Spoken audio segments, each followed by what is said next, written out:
All right. What up, everybody? Welcome back to the show. It's your boy, the Silk Sensation, and I have a marvelous guest, Miss MeMe Wallace. What up, dog? What's going on, man?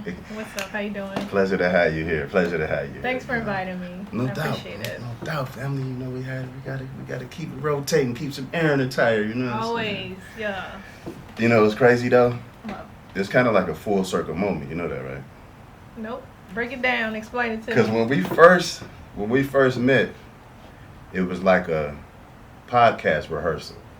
Remember? That's so true. Back in the day, you know what I'm saying? Back in the day when I was young, I'm not a kid anymore. Yeah. Yeah, that's crazy, right? Yeah, we That's had a the- whole show out here We had that a y'all whole don't know show, about. but- Y'all would never see. Right. It didn't make the director's cut, you know what I'm saying? But it was a hit, though.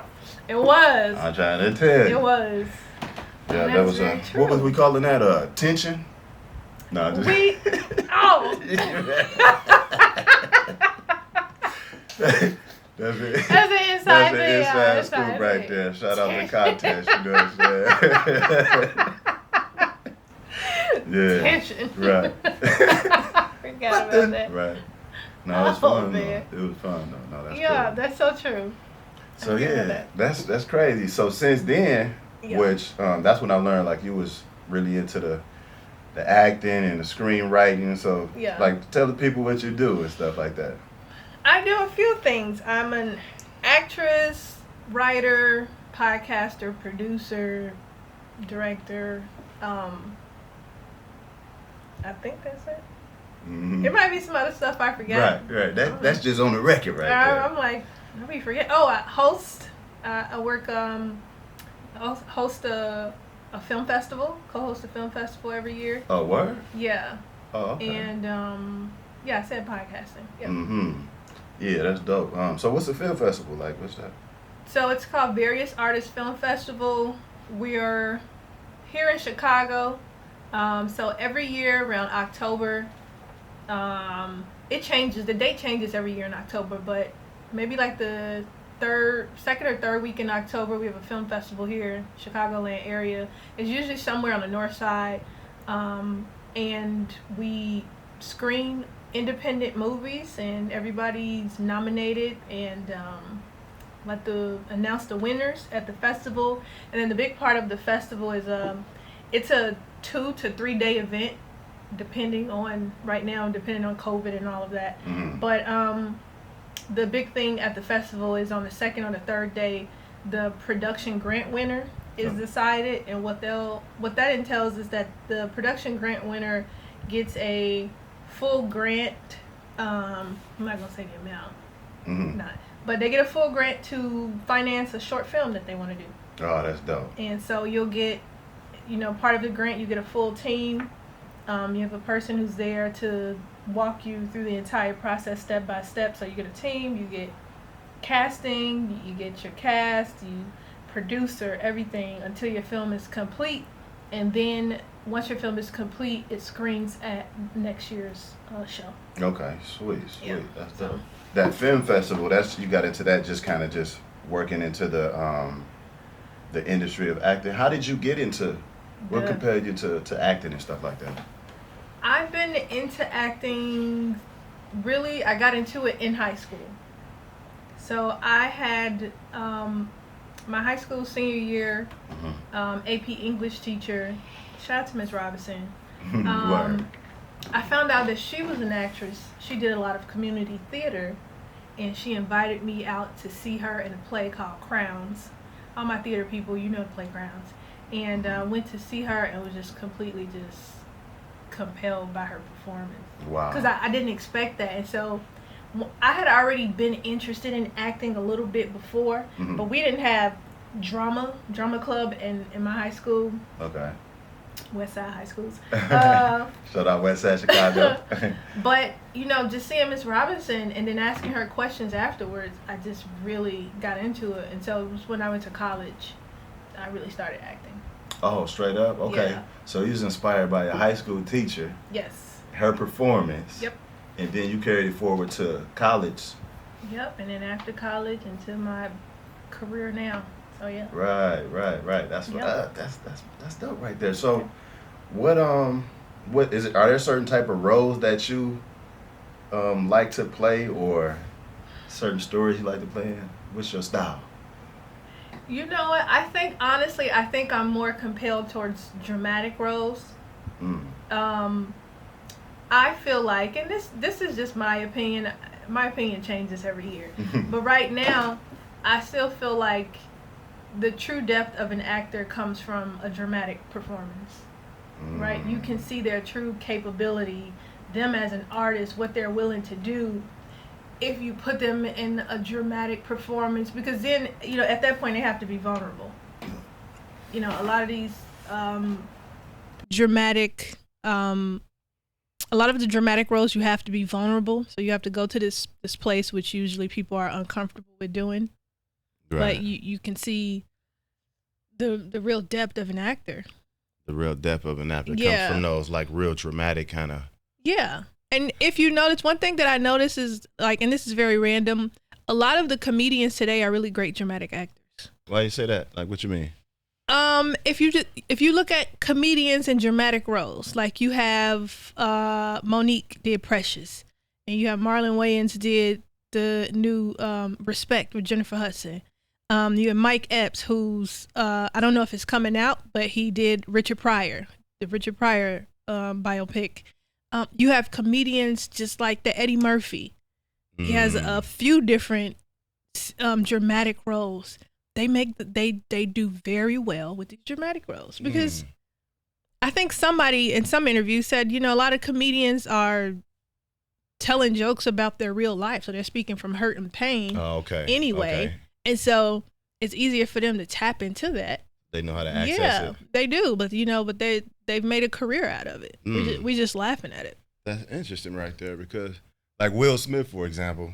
Yeah. Man, I kind of feel sorry for Will Smith, but not really. But it's like he was one of those guys that we kind of looked up to. But anyway, this show is not about that. But he is one of those cats who took hip hop, and then he took it to the Fresh Prince, and then he took it like to those dramatic roles you talked about. So, what do you think it takes for an actor? Just inside scoop. You know that I kind of want to dabble and try acting, but it's like, what does it take for an actor to reach those certain depths? Is it certain techniques that you taught, or is it natural, or whatever? What is it? For me, and I don't want to sound like I'm cocky or anything, but it's natural for me.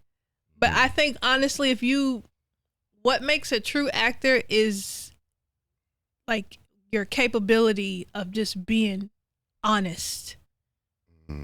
That's really it. A lot of people are like, oh, I went to the training, the school training, or I did acting classes with this big name person, or I did training here. And I'm like, that's great and all. It really is. But I feel like a true actor is just completely honest. If you read a script and you can relate it back to your real life, some parts of it, and then you go on set and you just be honest. Stop thinking about, the character needs to sound like this and look like that. And maybe if I do this, then it'll be better. If I do, no, just read the lines as honest as you would as a person. Okay. Right? Or recite the lines as honest as you would as a person. Okay. And I think, more than likely, you'll end up getting a great performance out of somebody. So that's one of the techniques too, kind of just making that script or that character as much as part of you. Yeah, because in reality, as actors, we're just, what people see is us. We're using our bodies to portray a different character. But a lot of people like to say, oh, this is a different character, this has nothing to do with me. I'm just using my body. The character has enveloped my body. But in reality, it's something somewhere in that character that's part of us. Right. That's that's why people like certain actors. Like, you kind of identify with them in a certain way. Yeah. Because they bring a part of their own character. You have to bring a part of yourself to each character you play, because you have to connect with the character. Right. So in the lines of like creativity and art to art, you know, like the show, like I created this show just to kind of compare different disciplines of creativity and stuff like that. And that's like a deep level of creativity. I don't exactly know where it is because I don't know that discipline, but from your opinion, what is creativity to you? That's a good question. I think creativity is openness. That's really it. Like if you're open to all things that are different, you know, then you're creative. You can't call yourself an artist if you're not willing to try something at least once. You're an artist. You're supposed to be art is abstract. And so it looks different each time. Right? And so if art looks different each time, then you have to be open to grasping the concept or creating something different each time. I'm feeling that. So for me, it's creativity is openness. Being open. Yeah, I like that. I like that. Y'all heard that. You know what I'm saying? The technique, stay open. Heard it here first. Yeah. Yeah. So that remind me like you know, being like you from the West Side. I'm from Detroit. When I first moved here in Chicago, I lived on the West Side. Shout out to the West Side. Shout out to the West Side, man. I love the West. It kind of relate. Like for people who haven't been to Detroit, to Chicago, and Chicago's haven't been to Detroit, right? It's like the East Side of Detroit is like the West Side of Chicago, and I'm from the from the East Side. Gotcha. And you know, you got your different. I wouldn't say rivalry, but you know, different sides. Hey, like, I mean, you do. There's Chicago. You know, you know how it is. So when you talk about you know, being open, it reminds me of what I call antennas. You know what I mean? Like, and the reason why I brought up like where we're from, like, you know, depending on where you're from, you instinctually you got an awareness of what's going on around, maybe danger, or you know where your family is and stuff like that. So that's like a certain level of just openness in itself. You know what I mean? So yeah, that's interesting. So being from Chicago and how you mentioned like your personal character, you as a person. Yeah. What parts of that do you like to bring into your roles? Or are you aware of that, or you try that, or how's that work? You know, it's a good question. I don't know if I'm aware of it. Me personally, I don't know that it's me in the character until I probably watch it back. Like watch the completed project back, and then I'll just be like, yeah, that's me. Right. I don't even know if I was acting at this point. Right. Okay. I was just saying the lines. Okay. I think that's a really good question. That's something I have to really think about. But you know, just to answer it now, I don't think I realize, like I said, until after I've watched it back, whether or not it's me in that character somewhere. Right. But I mean, like I said before, when you're an actor and you're really true to your craft and you're passionate about it, there's always a part of you in that character. Right. So, it's got to be. Yeah. It's just, if it makes sense, it's different to see yourself outside of yourself. Right. You know, if that makes sense. Yeah. Yeah. So I'm like, I can't see myself outside of myself. Like I can't see what I'm doing when I'm in the scene, but you know, you see it once the project is finished, or you watch playback, and it's always a little weird watching yourself. Right, I imagine so, because even like what you know, my first discipline is music, rapping and producing and stuff like that. And I remember a long time ago, it was me and my sister, and we used to like recite like all the 80s music. Yeah. So, and then we had a little recorder, and we started doing our own little, you know, just renditions of songs. And I remember first hearing my voice, I was like, that junk sound weird, but I liked it. You know what I mean? So that's another level, seeing yourself on, you know, especially acting. I'm glad you said that, because here's a little fun fact about me. From the time I was like 13 until I was about 21, I wanted to be a rapper. Oh, word. I swear. I wanted to be a rapper, had a few songs. I'm like, I'm gonna be a rapper. out here dropping bars and everything. Right. The first time I heard myself recorded, I was like, that's me. I sound like a child. I don't even sound like myself. Yeah, it's very weird on any recording, hearing yourself, because in your mind, you have this different thought about how you sound. Yeah. Right? It's like a different speaker. Yeah, it's like, well, I've been living with myself for however many years. I know what I sound like. Right. And then you hear yourself record it, and it's like, that ain't me. Right. That is not me. Yeah. Is that my inner voice? Right. That's a good question. What does your inner voice sound like? What does your inner voice sound like? Ooh. Okay. That might be the title of this doggone podcast. Boom. There you go. Hey, there you go. Hey, it's been there. It's been there. You go. What does your inner voice sound? Oh, snap. Just for the kids out there watching, you know what I'm saying? Mimi and Silk, we love the kids, you know what I mean? So you always want to have that chemistry and try to find some of those what you call it, just flows of creativity to come up with some good ideas, you know what I'm saying? There you go. So leave a comment and tell me what type of ideas y'all got, because we're trying to build this up and like really just inspire people to step out their shell. Be creative. And find out what your inner voice sounds like. You know Man, yeah, I'm gonna think about that. Word. That's one of those things right there. Yeah. So, man, there's so much to talk about when you talk about creativity, and then you into the acting, also the writing and directing. Yeah. Now that's like 3 arts in one. It is. So are you leaning toward one more than the other, or is it equal? How does that flow? Right now it's equal, like between writing and directing more. It's very weird. I don't remember who I was having this conversation with, but for the longest all I wanted to do was be an actor, right? Or an actress. And I wasn't really interested in anything else, because I was like, I'm going to be an actress. I'm going to win the awards and all this stuff. Right. But then once I was really introduced to more acting opportunities and introduced to working behind the scenes on projects, then I got more interested, as I was intrigued by how everything was put together.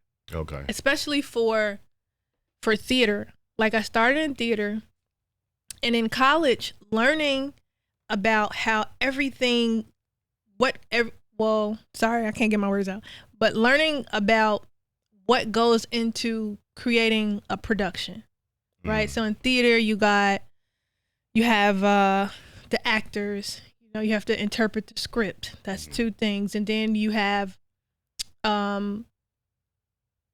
blocking, and you have lighting, and you have music, and you have your cues, and then you have set building. I don't know if I said lighting, but you have to get lighting correct. You have costume and makeup and all of that, stage managers. That all of that goes into that one production and making sure that it goes smooth. And it's similar with film. You got all of this stuff that goes into film. And so once I really started paying attention to it, which was in college, I just got fascinated by it. I really, because, there's a lot of times with me, if I observe a lot of things. A lot of people think that I'm quiet, but I'm really just observing so that I could like see and figure out what's going on. So in observing a lot of things, there were a lot of times on different projects that I've worked on where I was just like, yeah, I don't know if these people know what they're doing. Right? Like, why would you do this and not do that? Why your lighting not right? Right. Okay. This audio's not good. Like, wait a minute. You sure? No. And I'm like, I'm not an audio professional, but the audio's not good. The lighting, and this is not to like throw shade at anybody's project, but I was just always observing. And that's when I just like became interested in learning more about it. Okay. Right. So that's really how I got into this. That side of the camera, so to speak. Okay. Like behind the camera. Yeah. I think it's important also for any artist, especially an actor. You want to call yourself a true actor, true talent. I think it's necessary to work on the production side of things also. These understand it. Yeah, understand it so that when you're creating this project, and if you want your project to be the best of the best, you need to understand all aspects of production so you know what's going on, so that you know that, if the project is not going at the rate you think it should go, you know every side of production, so you'll know what to do. Hey, let's get a better DP, or let's do this. Let's get a new unit production manager, right, or project assistant, or something. You know production well enough to know that this is what we need in order to get this project off the ground or to make this project better. Yeah, for sure. That reminds me of making music too, because some of my favorite artists, like for instance, Kendrick Lamar, I feel like he's good at knowing what type of beats. Yeah. And even J. Cole is a producer as well, so that sound bed, they know how to get it. Now J. Cole actually makes beats, I believe, but Kendrick Lamar just has the vision for it, like, yo, put that echo on there, or let me ride that one groove, just the bass line. Yeah. And then personally, like for me, like I started just, making beats on the table. But then I would like, all of us, all the real musicians. You know what I'm saying? Like that. Like I saw this one post, it was like the first drum machine. And it was a picture of like the desk in the elementary school. Because that's what it was. Yeah, that's what it was. We had spoons, we had pencils, pens. Pencils, killing it. Yes. Like, that joke was crazy. I used to do this with my sisters and my brothers, and we would be in the house with the pencils. Oh, snap, right. Yeah. Got MeMe Wallace in the house with the beats. Pull up the microphone, let's speak. For every grain of sand on the beach, we got topics. Look at your optics. We drop shit, excuse me. But we come through musically. Incision is slick, it's a MeMe Wallace. When we tune this in to YouTube, you better watch it. We got it on the improv.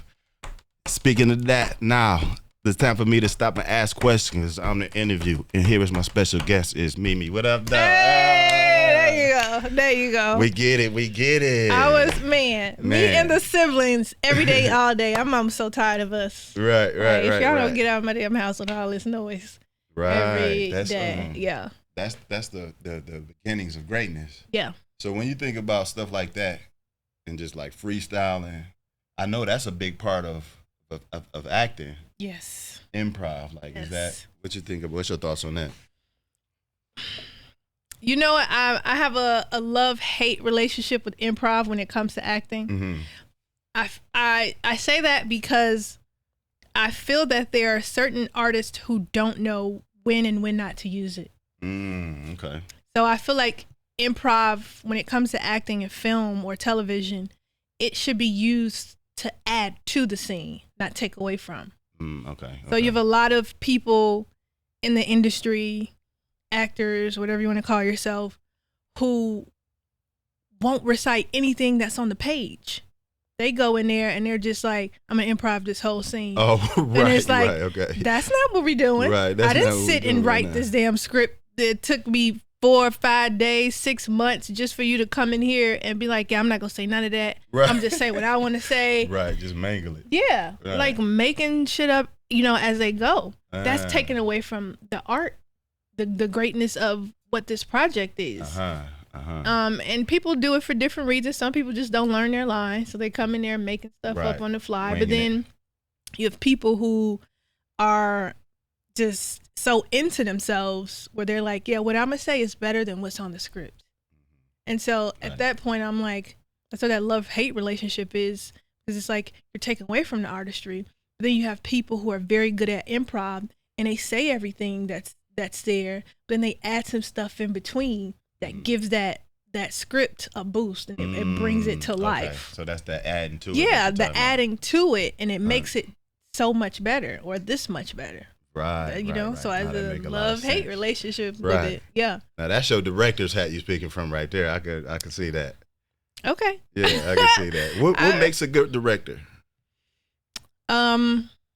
Somebody who's very well-rounded, and someone who's great with project management skills. I think you have to have an eye. You have to be organized, and you have to know a little bit about everything. and production. Okay. That's really, in my opinion, what makes a great director. So if you know a little bit about everything, I think you're it. Where you you're can the person. Have that, yeah. that overall. I mean, because that's what you. In a way. Yeah, it's what you have to do anyway as a director, because you're the person now. Everybody that has a problem or some sort of issue, they come to you because you're expected to have those answers. So that's what I mean. You need to know a little bit about everything in production. Word. Yeah, that make a lot of sense. Yeah. I mean, it's kind of like the producer. Yeah. Like the producer, because one thing I like about producing is when you work with artists, they have a lot of energy, especially people, talented people come in and just killing it. Yeah. But sometimes, they might, use that talent as a crutch. And then you come in like, yo, you might want to drop that on that certain beat because I believe you can do it better. You know what I mean? And it's the thin line between an artist's ego and a collaborative, just looking at the whole bigger picture to make it come out great. So that's part of directing too, right? Yeah, that's very true. And even what you said, it's a thin line between an artist's ego and receiving constructive criticism. Right? There's just a lot of people who are not able to do that because they let their egos get in the way. Right. You try to give somebody from a producer standpoint or a director standpoint, someone behind the camera, trying to give them instruction or constructive criticism on how to improve something that they just did. And you have these people out here who are like, nah, I'm going to keep doing what I'm doing. That ego. Right. It won't relent. The ego is out here tearing some of y'all up, okay? Right. Y'all will not let go. Man, yeah, I can't front. My ego is huge. But at the same time, I feel like I've learned as maturity, I learned how to check it in my own way. You know what I mean? Because if you don't, I got a saying, a hard head make a numb skull. You know what I mean? Like, if you can't see outside your own whatever you thinking is, it's dumb. You know what I mean? In a way. Yeah, I mean, it's hard to decipher unless you just have that ability. It's hard to decipher when somebody is providing you with constructive criticism or when someone is just like hating on you. Right. So, true. It's like, when do you accept that? Because I was about to say, ego, just drop the ego and just at least try what somebody's telling you. Right? Yeah. Because it's either going to work or it doesn't work. Right. That's really it. Like, it's no point of sitting there holding on to all of this, whatever is within you, and be like, no, you don't know what you're talking about. I ain't doing that. I ain't never doing that. You whack, all of this stuff. Right. The way that I think about things is, if I have somebody come into my little small circle and they're like, yeah, you should try this or you should do that, I'm going to try it. If it works, it works. If it doesn't, it doesn't. Because I know who my people are. Right. So I trust those people. And like, everything outside of that, those are not my people. So I'm not worried about like haters and all of that stuff because y'all already outside of my circle. Not to say that, what you have to say is not meaningful, but it's just like, I don't know you well enough to be taking anything from you. Yeah. Right. So I don't understand why people still have egos when you have your trusted circle and these are people who really have your back. Right. And they're telling you to do something, but your ego's so big, you can't hear past that. It's like, why not? This is my circle. It's my people. Right. Yeah. That's true. That's a self-reflection right there. Now when you, because it's like I said, it's a thin line between ego. Even when you're working with your own self, sometimes you might want to have control over certain aspects of things, like especially with collaborating. One phrase that always confused me, not confused me, but it's like, Yeah, some creative differences. You know what I mean? like that's like an excuse to end everything. You know what I'm saying? Yeah. Like a nice excuse, but basically it's just ego. That's it. You know, you'll have people coming in telling you that what you're doing is mediocre, and then your ego takes a hit, and you're like, right, who are you? Right. Who are you? And that's when I feel like creative differences have separated us. We're no longer in business together. Right. I show your ass mediocre shit. Yeah. Mediocre door shit. Get your ass out but of see, here. that's ego, because you're the sure. only person looking at what you're doing, so you can only see it through your eyes. Yeah. Isn't the purpose of you creating art is for someone else to see it? Yeah. So if somebody else is looking at it and they're saying, this is what I think about it, then why are you still allowing your ego to, kind of run over all of this? Yeah. It's important to be able to push through that. Yeah. I mean, but it's a difference. Again, people out here now, because everybody has a voice and everybody has access to social media, people are just going to be like, no, I think this and I think that. I don't know. I think we're all still figuring out the whole social media thing and how to decipher and get through the trolls and people who just commenting to comment. Mm-hmm. But, yeah. Yeah. I mean, that's true but it speaks to a level of confidence too.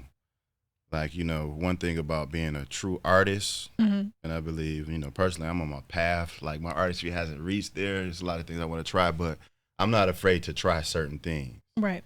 You know what I mean? Like, I was talking to a friend, and she was like, you have a certain confidence vibe about you. Mm-hmm. You know what I mean? But at the same time, I just feel like I don't worry about embarrassment. Yeah. You know what I mean? Because I remember, like, just identifying with, okay, let me just tell you the story. I was at this party, right? All right. And we, everybody was chilling. Right. Everybody was chilling, it was like a basement party. You remember back in the day? Yep. And so, I'm cooling, I'm silky smooth with it, like these and whatever. So I leaned back on the door and fell through the door. All right. So, and everybody was laughing like this. One dude was like, ah. And I got up and I was just like looking at people. You know what I'm saying? But I remember that I was not embarrassed. Right. I don't know how, because the thing is, everybody falls. Yeah. Everybody falls. So if that was any one of them, especially the one that was pointing, if they would have failed, they probably would have got up, tucked their tail, and ran out the door. Yeah. So from that moment, it was like, that's nothing. You know what I'm saying? There's nothing to try to get up and do a boogie, even if you can't dance. But some of those personal risks, you kind of put yourself on the line. Yeah. For the sake of creativity. Yeah. So it's a lot of courage that you speak. Yeah, that's a good way to look at that. It's a very good way to look at that. It's gonna stick with me. Word them up. And it, like you said, I seen some of your roles. Like, I could tell you dialed. The one thing I do like about actors though, you could tell when they dialed in. Like knowing you, and then seeing you on screen, it's the same you. Yeah. But I could tell that you dialed into this one probably a little more or something. Right. You taking the scene, like you spoke about the directing, the lighting and stuff, like it's kind of like what needs to happen through your character. Yeah. You know what I mean? Like, so that's one thing. That's why I be asking about when you gonna start your acting school. You know what I mean? I appreciate it. So how do you do that? Get like in tune with the character, or what specifically? Yeah, is it something that you're thinking about when you're on screen? Is that like? Honestly, the only thing is like whoever I'm in a scene with at that time, whatever the scene is, it's real to me. That's just it. So even if I haven't personally experienced it, I'm acting, if it makes sense, in real time to the situation as if it's real to me, because in that moment it is real to me. Okay.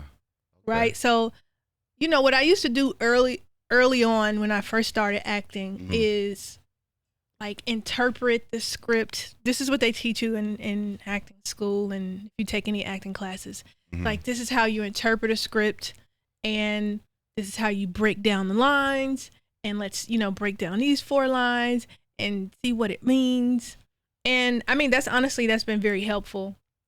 But what I noticed that I started doing in acting is just that whatever the scene is, once I have it memorized, and once whoever says action, like, I don't know, I just mentally go to a place where that scene is real to me. What? Yeah. Okay. So you embody the character. Yeah, I do my best. I do my absolute best to embody it, because otherwise it's not authentic to me. Like, I'm not at the point in acting where I can just like portray, there are some really great actors out here who can like switch it on and off, and you watch them on screen, but they look completely different and they sound completely different, to the point where sometimes you're like, oh shit, I forgot that was so-and-so acting, because it was so good. They were like completely different from who they are. I'm not there yet. Okay. I'm not there yet. I'm still working on the acting thing. But, what I know how to do right now is just be in that very moment. Whatever that situation is, it's like me reacting in real time. Talking about challenges of your craft, understanding the atmosphere of acting, and even reaching back from when you were first inspired by your teacher that kind of compelled you to do that. What and now you're talking about, getting better with certain things. Yeah. What goals do you have with your craft that you're working toward? Right now, my goal is to write a few more scripts. So I want to write a drama, which I'm just a complete drama. I'm actually about to start writing that at the end of this month. So I already started on it, but to start writing the actual dialogue. I want to write a drama, write just a complete comedy, like a slapstick comedy. Oh, word? Okay. Yeah. And I want to get more into directing. I think that's a big focus of mine, is to direct, because I have this vision in my head of how I want things to look aesthetically, and I think I'm good with, production, because I know a little bit about everything. And me just observing and learning, I'm getting up to the point where I just want to direct more stuff or bigger stuff. Okay. Yep. Okay. Sweet. So what would you say to like upstarting actors, whether they're young people who may have not had the drama school or the teacher? Like, what is one of the first things that somebody could work on to start pursuing acting? Very good question. Network. Go out here and network with people, and go to shows, go to plays, go to performances, go to the one woman, one man shows. Connect with people. Okay. That's really what I can say, because I didn't go to the formal acting schools. I took acting classes in college. And then once I graduated, I'm going on auditions and got a reality check, because, certain directors and theaters, they want you to have all of this training and all of that, and I didn't have any of that. And so I was auditioning for a long time, and I wasn't getting anything, not realizing this was a major part of it. But the honest truth is, in this industry of acting, whether you're independent or you're in Hollywood, it's honestly about who you know. Okay. That's like the same thing in corporate.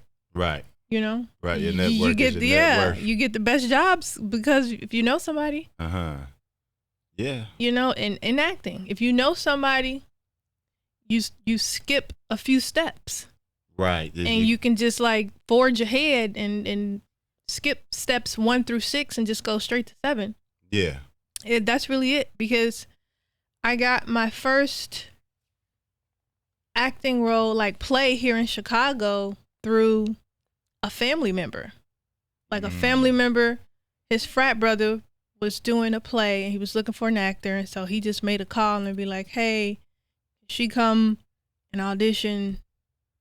And it was just me going to audition and acting and him offering me the role on the spot. And then it was from there, because I was in that play.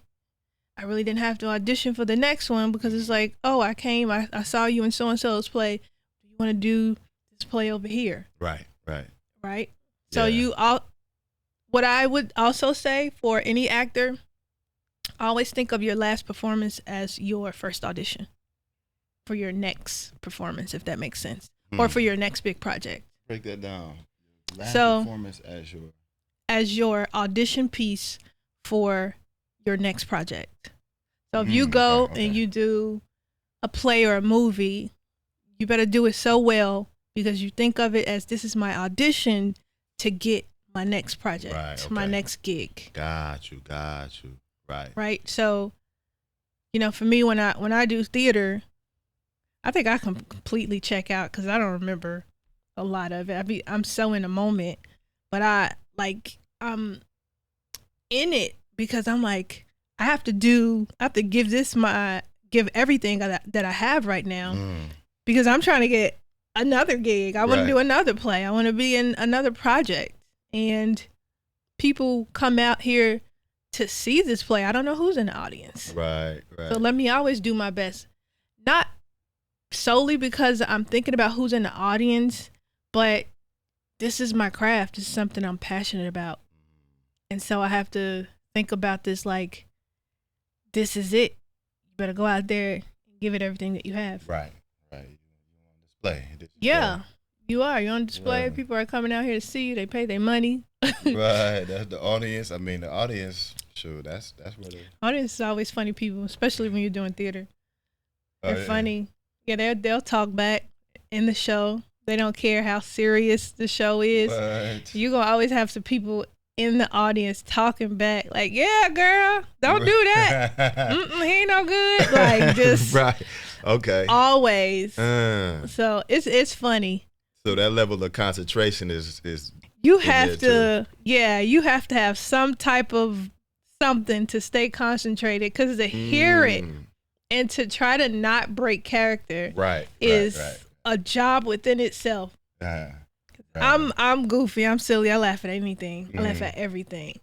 And when I'm on the stage in theater, hear people out there and try not to laugh. I don't know how I've done it, honestly. I can't even give you an answer, but I've managed to just not laugh out with the audience. Right. It's just that professionalism, I guess.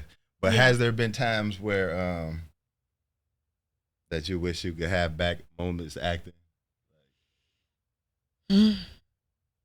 Yes. That's so funny you asked me that. I was thinking about this today. There was a few plays that I did in college that I just wish I could go back and not redo it, but just I wish I could go back and do it again. Everything would be the same. I wouldn't change anything. I just loved that moment so much, and how it changed me and how I grew and what I learned. Like I would like to go back and just do that again, just so I can get that same energy and feel that same way again. That vibe, because it was something special. I always have the memory, but sometimes I sit and think about, I wish we had the ability to go back to that specific memory and just like live it again. Right. Yeah. So I would do that. There was a few plays in college. Few plays in college that I did that were just absolutely amazing. Right. Just those experiences right there. Yep. Yeah. So speaking of plays, what first of all, two-part question. Okay. Favorite movies. You don't have to do one, and then some of your favorite like actors who do the things that you admire on screen. Favorite movie? I should have one. I don't know if I have a favorite movie. Okay. Like when I think of a favorite movie, I think of that one movie that you know every single line from, you know lighting, you know camera angles, you know every actor by name and character. Like, that's what I think about when you think about favorite. Something that you could consume every day. Okay. Right? So that's how I think about it. I don't know that I have a favorite movie. I have a few movies that I watch that I've seen about 1,000,000 times. Oh, yeah. Yeah. They're all over the place. So, John Q with Denzel. I love the movie. Denzel was going out. He's like, y'all gonna give my son a heart. Right, yeah. I don't care what I gotta do. Right. I think that's a sleeper classic some type of way. I love that movie with a passion. John Q. I love Salt with Angelina Jolie, the action movie. Salt? Yeah. Okay. I watched Salt 1,000,000 times just because I love seeing women do action movies. Because we can do action movies too. Okay. Right? Okay. And that was just a good one. Of course, you know, I gotta choose Brown Sugar. That's my classic that I always go to. It's just a feel good movie. Right. And then I think I love it even more because I really do love music. And they added hip hop is in it. The central theme of the movie is actually hip hop. I think people look over that a lot because it's a love story, but you know, the love story is hip hop. Right. Those are the three that I can think of right now. Yeah. So Angela Jolie, she was she was killing the action movies for a couple minutes. Yeah, I love it. Oh, there's another one. I used to watch that movie like probably almost every day when I was younger. Tears of the Sun with Bruce Willis. Tears of the Sun. Okay. Yeah, it's an action movie about them being Marines or Army, in the Army, and they're on this mission in the jungle to rescue one of their own from in the rainforest or the jungle. I could probably have butchered that whole movie, but I watched that movie like almost every day. It's a good action movie. Okay. Yeah. The way it was put together, the way it was put together, everything. Like when you have every actor in the movie that gives a great performance.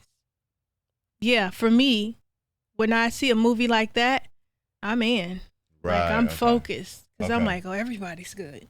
Right. Yeah. Right. So I'm trying to think of movies like that. Those would be my favorites. But those are the ones that I can think about now. Okay. Yeah. I mean, you mentioned Denzel too. That's one cat like he's one of them cats that you can admire on screen and how he carry himself off. Yeah. You know what I mean? But he's another one of them actors that you could tell they into his craft. Yeah. So it's like, damn, how do you do that? And then what's the old girl name that played in How to Get Away with Murder? Viola Davis. Oh yeah, Viola Davis. Yeah, she's one of my favorite actresses. Oh yeah, or actors. Because at this point, I'm like, what can't Viola do? Yeah, that's what I mean when I say.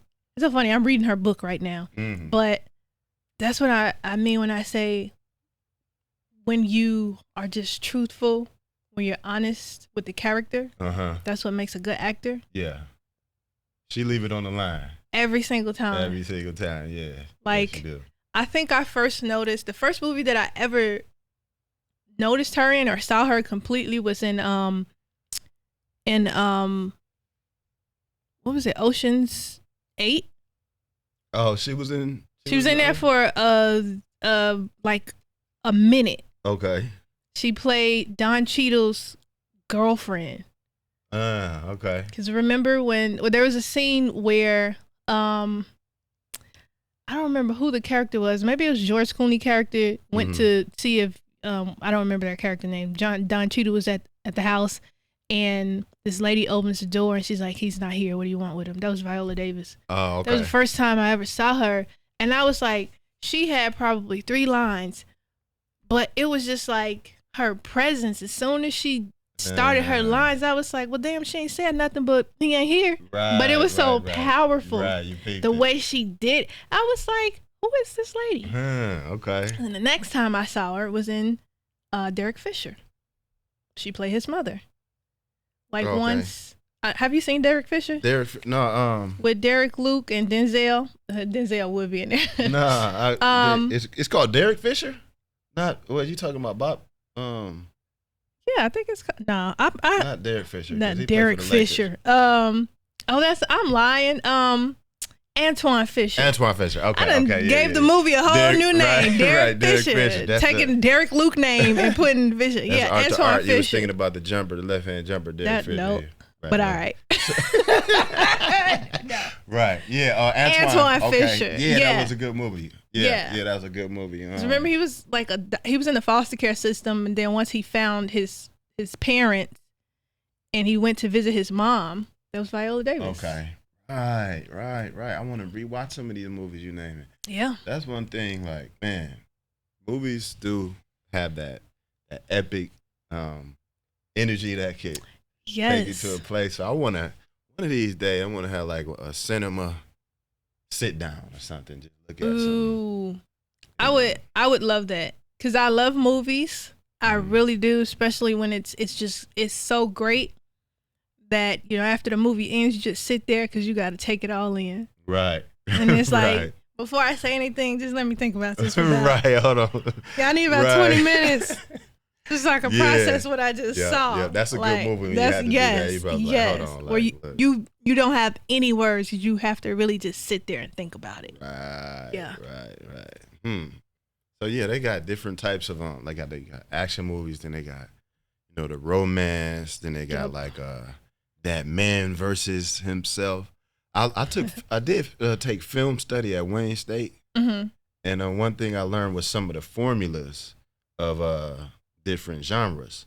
So like, for instance, I learned that a love story is boy meets girl, something they fall in love, something happens and they get separated, and then they get back together. That's like the formula I learned. Then with like gangster flicks, it's always man versus himself, where he come out savage, boom boom boom, shoot him up, can't hit Scarface, boom boom boom. But then he always meets a point of self-reflection and morals, where he says, no, I'm not gonna do that. Because you remember in Scarface when they sent him on that mission, and he was supposed to kill it, but the kids was there. He was like, no, I'm not gonna do it. And the dude was about to do it. He was like, wow, you know what I mean? So that was his man versus himself. So ultimately it destroyed him. So they got these formulas. Yeah.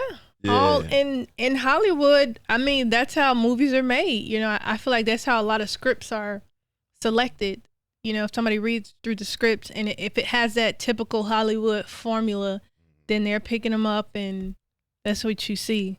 But I love independent films because they don't have that formula. I don't want to see that all the time. Right. Like, I want to see a film that's realistic, what happened in real life. Yeah. Right. Or even if it's a fictional story, realistically, I'm always like, what would happen? This doesn't always have to have a fairy tale ending. Right. So that's why I really do love independent films, independent filmmakers. Kind of twisting the norm forms. Yeah, they don't. A lot of the independent filmmakers don't do the formula thing. Right. It's like, the script, the story has a beginning, a middle, and an end. It connects, but it's not the formula. Right. Yeah. Yep. Yeah, that's dope. So, as far as the movies that you've been in a few. Like, what are some of what's the last movie? What's the one y'all working on now? Right now we're working on Mackenzie McCoy. Yeah, tell the people like what you're working on and what movies you've been in and stuff. Well, I'll start with, right now we're working on a movie, Mackenzie McCoy. So this is my first feature-length script that I wrote. Everything else has been a short. This one had to focus. Sweet. Yeah, this one was a good 119, 20 pages. I had to really write that one. So we are in post-production right now. So that's being edited and try to get it on some streaming platforms. Right. And that story is about? Oh, that story, Mackenzie McCoy is the shortened version is about a woman who's trying to weigh her career over her relationship and trying to figure out if she can have both at the same time.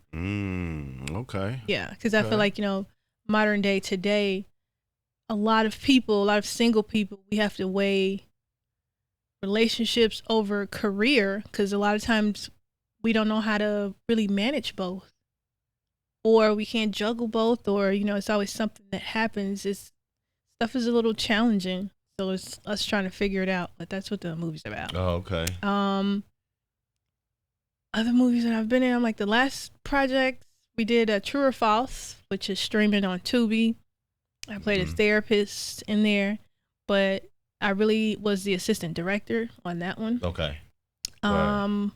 Before that, we did an hour and 20. I was producer on that one. Oh yeah, shout out to Red to Go. You know what I'm saying? Yeah, Red to Go. Hour and 20. What's going on, man? So I did producer on that. We did my other short film, Forever. So I wrote that one and starred in that.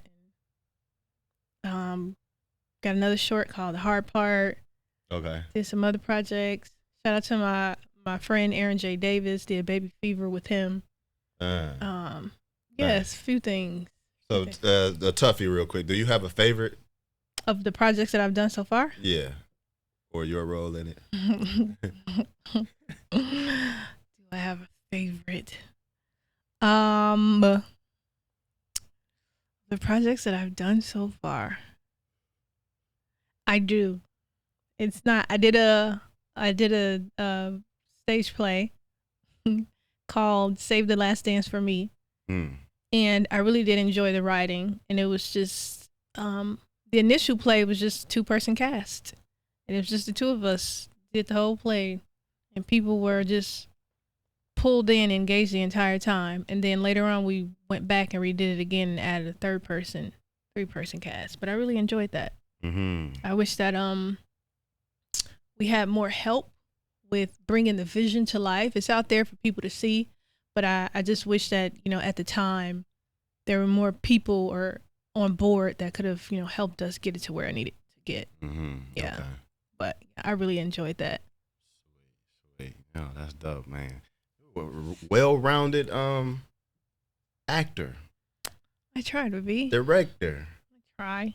Screenwriter. You know what I mean? That's what's up. Yeah. I appreciate you sharing your experience with everything, and it's insightful. It's insightful how you sharing like some of the inner workings of what goes into being on screen. So now, are you shy or not shy? I don't think I'm shy, but I feel like I can be. Okay, is there an honest answer? I don't think I'm shy. I'm quiet at times because I'm observant. Okay. That's really it. So, I don't have an issue with like going up to people and engaging in conversation, but then you might find me somewhere sitting in a corner. Okay. Because I'm observing. I'm taking in everything that's happening around me, and I have to really like feel you out, see who you are before I go up and try to just, get into the circle or want to join in on what, whatever's going on. Right. Like I need to see what's happening and if I'm interested in that so first. Observing. Right. So that could come across either a lot of people it comes across as being quiet and shy. Right. Because I will sit in the corner and not say anything. Right. Like I really don't need to talk to y'all. I will if y'all cool. Right. Because I would sit over here and I'm having me a drink. And, and then I'm writing the script in my head, man. I am watching all of y'all. Right. Don't be surprised if you like, is that me on this screen? You end up in a movie. Like, she act like me. It probably was you, girl. Right. Yeah.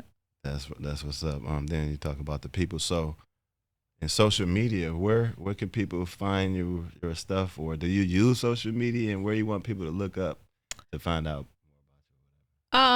Right now, a lot of my projects, you can go find us at Taylor LaRue Media. Shout out to Kel Taylor, and Taylor LaRue Media. Shout out Taylor LaRue. What up, Shout out, man. Yo. So you can visit our YouTube page at Taylor LaRue. It's LARUE Media, and we have a few of our films up there. You can also search for. We have some stuff on Tubi and Amazon. We have True or False, the movie, and then the movie Love Lessons is streaming on multiple platforms. So you could do that. And if you want to follow me personally, you can find me on I'm like, what are these things called? What are these platforms called? You can find me on Instagram and Twitter and TikTok at MeMe the Actress. MEMETHEACTRESS. Okay. Sweet. Yeah. That's what that. Well, sure. Yeah. Thanks for spending the time and sharing the wisdom and knowledge and creativity and artistry. You know what I'm saying? We need Thanks that. Thanks for the invite, man. Thank you. Y'all leave a comment, because we have extraordinary people, and we share our things so we can just continue to get more creative, and that's gonna make everything better. You know what I'm saying? So shout out to Mimi for joining this show. Shout out to everybody for watching. Tune in, leave a comment, say what up, though, and we'll talk back in a minute. What up, though? What up, though, y'all? All right, y'all. Peace. In a minute.